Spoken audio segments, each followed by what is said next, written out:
Hi, welcome. This is the second tutorial for descriptive statistics. I have provided a file called the tutorial on descriptive statistics, which you can access. Have a look at the learning resource called Canvas. I have shown you in an earlier video how to upload the file.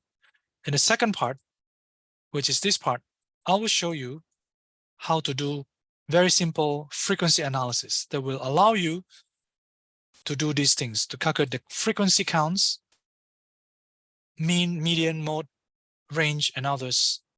And you can also generate by pie chart, different kind of charts, bar charts, pie charts, and histograms.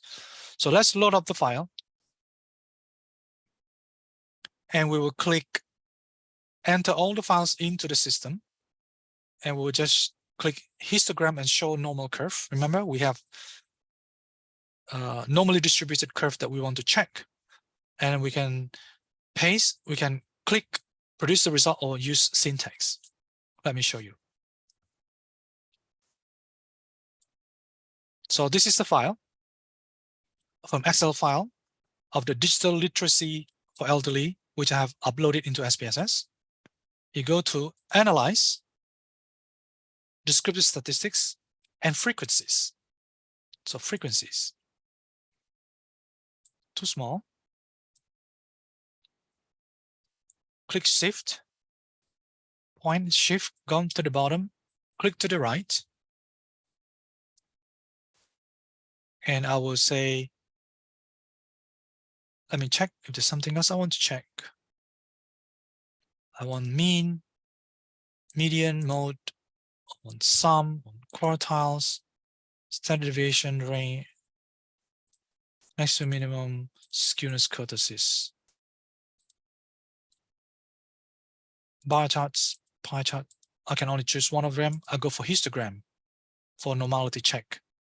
I can do bar chart and pie chart separately because these are mutually exclusive.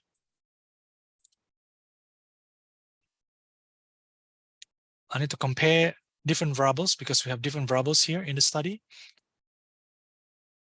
I just leave the order as is.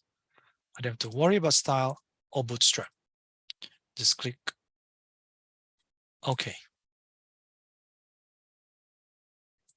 Here you are.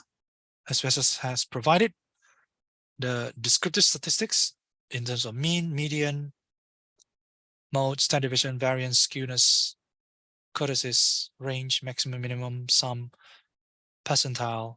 This is the median 50, right? So the value here should be the same as here.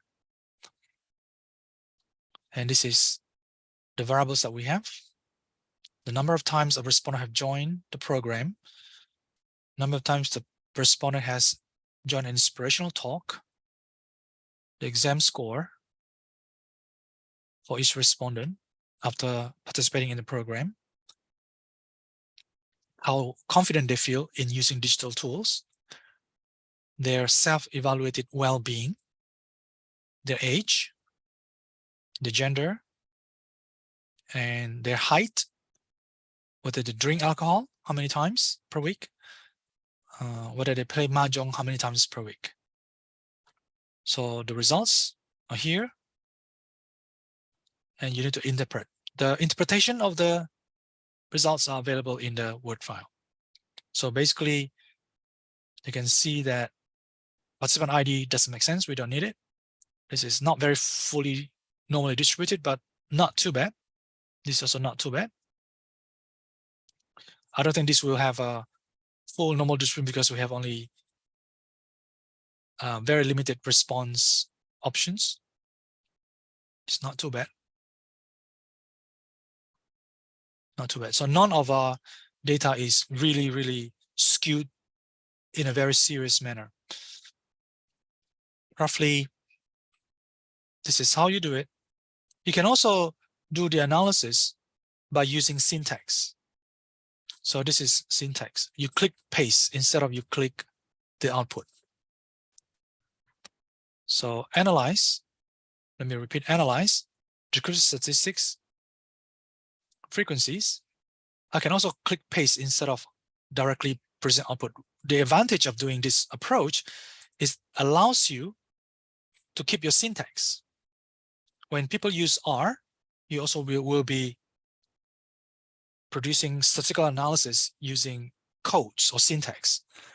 When you use paste function, these are the syntax that you will create, and you can save it, and you can rerun this code or this syntax on your data to produce the same results. So it gives you 100% consistency in the result, because sometimes if you use the graphical user interface, the GUI, by point and click, sometimes you will forget what you have clicked and what didn't click. If you use this approach, you can save the syntax of the code and you can rerun it again after loading up the file.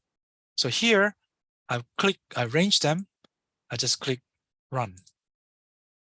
So it will give me the same results. That's how simple it is. Thank you.